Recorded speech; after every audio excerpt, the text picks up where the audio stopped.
Selamat datang di channel Reka Film. Buat kalian yang baru bergabung, jangan lupa klik tombol subscribe dan aktifkan lonceng notifikasinya agar tidak ketinggalan video-video terbaru dari channel ini.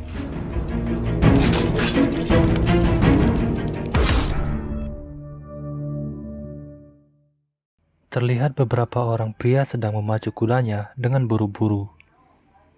Dia adalah Raja Kuang He yang beberapa hari ini melarikan diri dari kejaran pasukan kerajaan yang memberontak. Sementara menunggu bala bantuan, mereka bersembunyi di sebuah rumah kosong. Tapi tiba-tiba, ribuan anak panah ditembakkan ke tempat persembunyiannya dan menewaskan beberapa pengawal yang setia. Taiyul yang selamat dari hujan panah, kemudian dengan gagah berani menghadapi para pemberontak sendirian.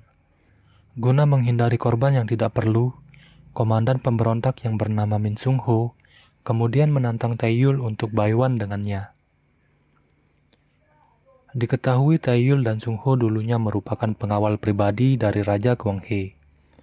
Akan tetapi karena bujuk rayu para pejabat, akhirnya Sung Ho meninggalkan Raja Kuang He dan menjadi musuhan dengan Taiyul. Sialnya dalam pertarungan ini mata Taiyul kelilipan, sehingga memberikan Sung Ho kesempatan untuk menyerangnya. Ketika Sung Ho akan menebas Taiyul, dia dihentikan oleh Raja Kuang He yang memilih untuk menyerah. 18 tahun kemudian Taiyul hidup tenang, jauh dari pemukiman bersama anak gadisnya yang bernama Taeok. Suatu hari ketika sedang berburu, penyakit Taiyul kambuh dan hampir membuatnya pingsan. Karena kondisi matanya sudah sangat parah, mereka disarankan untuk pergi ke Hua Sintang guna mencari obat. Si tabib yakin bahwa mereka akan mendapat obat jika menyebut namanya. Taeok berusaha membujuk ayahnya agar mau pergi ke Hua Sintang. Namun entah mengapa ayahnya menolak pergi ke sana, yang membuat Taeok menjadi bingung. Setelah mengancam akan pergi sendiri, Taiyul akhirnya mengalah dan setuju untuk pergi bersama Taeok. Keesokan harinya mereka pun turun gunung dan pergi menuju Hua Sintang. Saat melewati pasar, Taeok melihat ada keributan dan karena penasaran, dia pun berjalan mendatanginya. Ternyata keributan itu disebabkan oleh para pedagang budak yang sedang menjual istri dari salah seorang warga setempat. Semenjak pergantian kekuasaan, negara Joseon menjadi semakin lemah yang membuatnya tidak bisa bersaing dengan negara tetangga seperti Qing dan Ming. Para pedagang budak ini berasal dari negeri Qing dan dibekingi salah seorang kerabat kerajaan, sehingga para petugas keamanan tidak bisa berbuat apa-apa. Di tempat lain, seorang pejabat Joseon bernama Lee Man-hyuk sedang menjamu utusan dari negeri Qing. Kemudian salah seorang kerabat kerajaan dari negeri Qing datang dan bergabung. Dia adalah Guru Tai, salah seorang pendekar pedang terbaik dari negeri Qing, dan juga ketua kelompok Huang yang adalah para pedagang budak. Di tengah diskusi mereka, suasana menjadi panas. Guru Tai dengan sengaja menghina kerajaan Joseon yang membuat Min Sung Ho menjadi geram. Untuk meredakan suasana, dia kemudian menantang Sung Ho melawan salah seorang anak buahnya.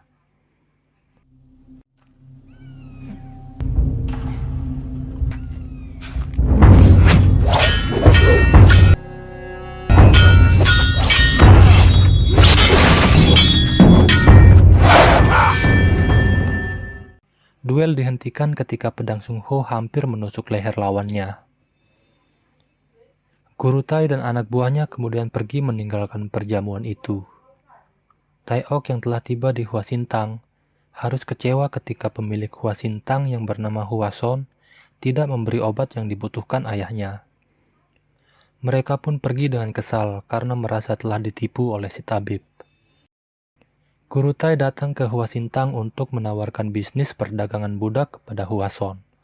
Namun Hua Son menolaknya secara halus. Merasa omongan Guru Tai semakin lama semakin ngaco, Hua Son kemudian pergi meninggalkannya. Malam harinya, Hua Son dipanggil pejabat Li untuk datang ke rumahnya.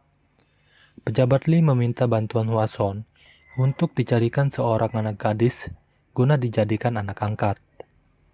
Hwason menyanggupinya dan berpikir jika Tae-ok adalah calon yang tepat. Keesokan harinya Hwason mendatangi tempat Tae-ok menginap. Tae-ok terlihat kesal ketika melihat Hwason SKSD dengannya. Hwason mengatakan bisa membantu mendapatkan obat untuk ayahnya. Mereka kemudian pergi ke rumah pejabat Li. Tae-yul yang baru pulang silaturahmi dari rumah teman lamanya tidak menemukan Tae-ok di penginapan. Setelah mengetahui bahwa Tae-ok pergi bersama Hwason, dia pun segera menyusulnya. Pejabat Li menyampaikan maksudnya untuk mengadopsi Tae-ok. Dengan iming-iming akan diberi obat yang dibutuhkan ayahnya, Tae-ok dengan senang hati menerima tawaran pejabat Li. Hwason dan Tae-ok kemudian pamit untuk pulang ke Hwasintang. Sung-ho yang baru tiba di rumah pejabat Li terlihat terpana ketika berpapasan dengan Tae-ok.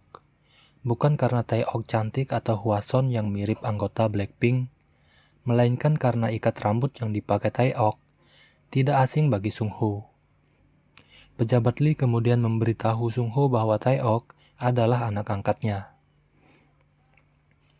Saat tiba di Hwasintang, terjadi keributan yang disebabkan oleh anak buah guru Tae.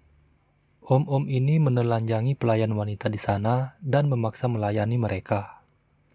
Hwason yang tidak bisa menahan amarahnya langsung menyerang bersama pengawalnya.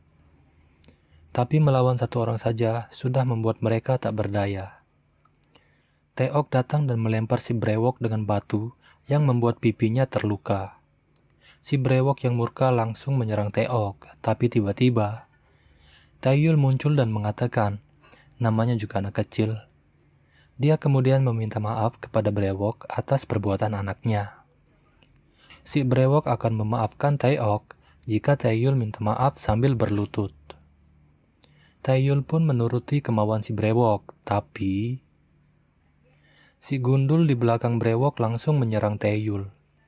Akhirnya Tae-yul menunjukkan kemampuannya. Si gundul dianiaya dengan hanya tongkat kecil yang dibawanya. Mereka pun hanya bisa tersipu malu karena telah menyinggung orang yang salah. Di kejauhan, Sung-ho yang melihat kemunculan Tae-yul kemungkinan sudah bisa menyimpulkan siapa sebenarnya Tae-ok. Di malam hari, Tae-yul kemudian menceritakan kebenaran tentang Tae-ok yang ternyata bukanlah anaknya. Tae-ok adalah putri dari Raja Kwanghae yang dulu dikudeta oleh para pejabatnya yang haus akan kekuasaan. Dan Tae-yul adalah pengawal yang dipercayakan untuk merawatnya. Tae-ok yang tidak ingin lagi menjadi beban bagi Tae-yul, akhirnya diam-diam pergi meninggalkan Tae-yul menuju rumah pejabat Li. Tapi, ternyata keputusannya ini adalah awal dari bencana bagi dirinya. Keesokan paginya, anak buah guru Tae menceritakan bahwa mereka telah dikalahkan oleh seorang pendekar misterius yang sangat hebat. Guru Tae yang penasaran langsung mengirim pasukan terbaiknya untuk menemukan pendekar misterius itu. Selanjutnya dia menugaskan si brewok dan kawan-kawan untuk mengundang Sung-ho ke tempatnya. Guru Tae tertarik dengan kemampuan pedang Sung-ho dan ingin agar Sung-ho bisa bergabung menjadi pengikutnya. Dia pun menawarkan harta, tahta, wanita bagi Sung-ho, tapi Sung-ho yang setia pada tanah air beta menolak tawaran guru Tae dan langsung pergi dari sana. Sebenarnya Sung-ho sangat kecewa dengan pemerintahan yang sekarang. Para pejabat terlalu mementingkan diri sendiri dan tidak memperdulikan rakyatnya. Lebih parah lagi, dana bansos pun mereka korupsi yang notabene-nya diperuntukkan bagi rakyat miskin dan kurang mampu. Sung-ho sangat menyesal telah membantu menggulingkan Raja Kwanghae. Dia pun memutuskan pensiun dari pemerintahan dan menjalani hidup apa adanya.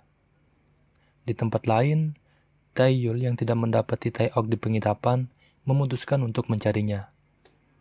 Saat melewati hutan, pasukan yang dikirim guru Tae menyergap dan menyerangnya. Tae-yul yang sedang buru-buru, tanpa basa-basi langsung membantai mereka. Utusan dari negeri Qing mendatangi guru Tae dan memperlihatkan surat yang dikirim oleh pejabat Li. Guru Tae menjadi murka setelah mengetahui bahwa pejabat Li ingin dia mati. Malam harinya, Kurutai datang bersama pasukannya dan membantai orang-orang di rumah pejabat Li. Taeok pun diseret dan hampir mati di penggal Kurutai yang menyangka Taeok adalah anak pejabat Li. Di sini akhirnya diketahui maksud pejabat Li ingin mengadopsi Taeok. Ternyata dia ingin menyamarkan anak kandungnya agar selamat dari konflik dengan negara Qing. Beruntung si brewok yang mengenali Taeok menghentikan Kurutai dan mengatakan bahwa Taeok adalah putri pendekar misterius itu. Sung Ho juga datang dan meminta agar Taeok tidak dibunuh. Sebagai kompensasinya, dia akan bergabung dan menjadi pengikut Kurutai. Di Hwasintang, si gundul mengamuk dan menyiksa Hwason. Dia ingin menemukan dan membalas Taeyul yang telah mempermalukannya. Tidak lama kemudian Taeyul muncul dan langsung menghabisi si gundul tanpa perlawanan. Taeyul datang untuk mencari Taeok yang kemudian langsung diajak Hwason pergi ke rumah pejabat Li.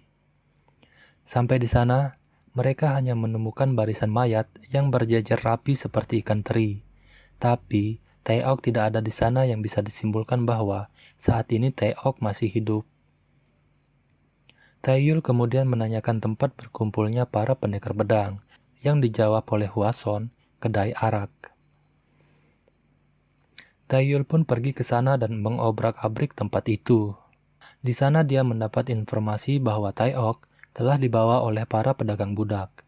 Taeyul kemudian melanjutkan pencariannya ke markas para pedagang budak. Tapi, setelah melakukan pembantaian dan melepaskan para budak yang ditahan, dia tetap tidak menemukan Taeok. Beruntung ada salah seorang pedagang budak yang selamat dikarenakan ketika teman-temannya dibantai, dia sedang menunaikan hajatnya di semak-semak. Dia pun akhirnya membawa Taeyul ke lokasi Taeok dikurung, yang ternyata adalah rumah di mana utusan dari negeri Qing tinggal. Di kediaman utusan dari negeri Qing, pejabat Li datang membawa pasukan kerajaan dan memberi ultimatum agar Kurutai segera diserahkan. Jika tidak, pasukan pejabat Li malah dibantai dalam sekejap. Si brewok yang melihat Taeyul tiba-tiba muncul, langsung melemparkan senjatanya. Si brewok dan rekannya masih tidak bisa mengalahkan Taeyul. Pasukan bersenjata tiba dan membantu si brewok. Lagi-lagi kembali Taeyul harus melakukan pembantaian. Para penembak tidak bisa melumpuhkan Taeyul yang pergerakannya gesit dan irit.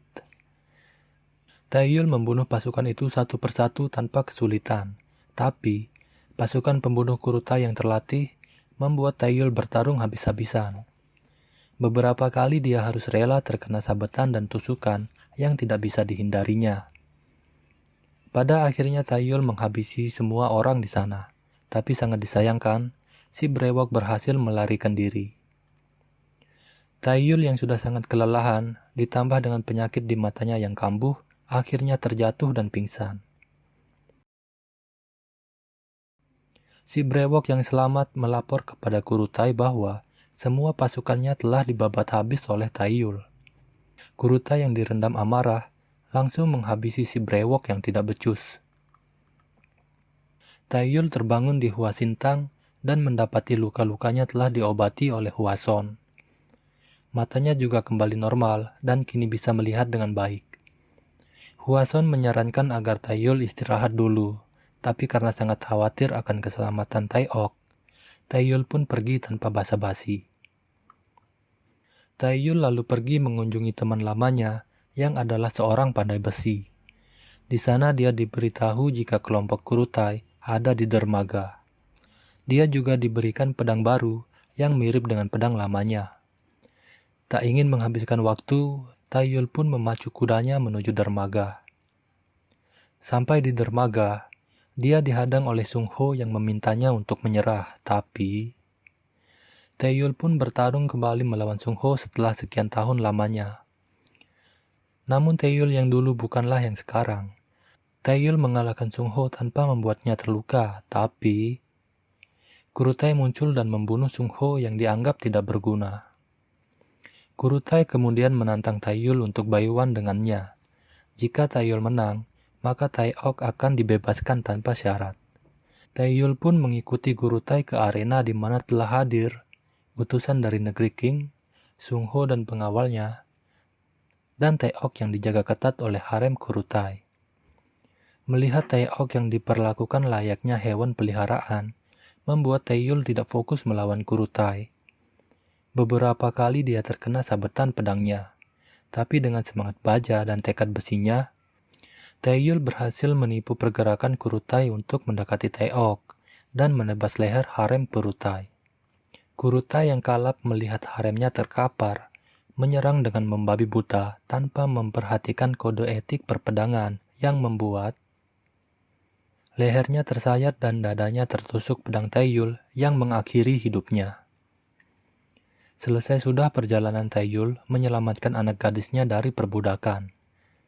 Akhirnya mereka kembali lagi ke gunung, di mana mereka menjalani kehidupan dengan damai. Dan film pun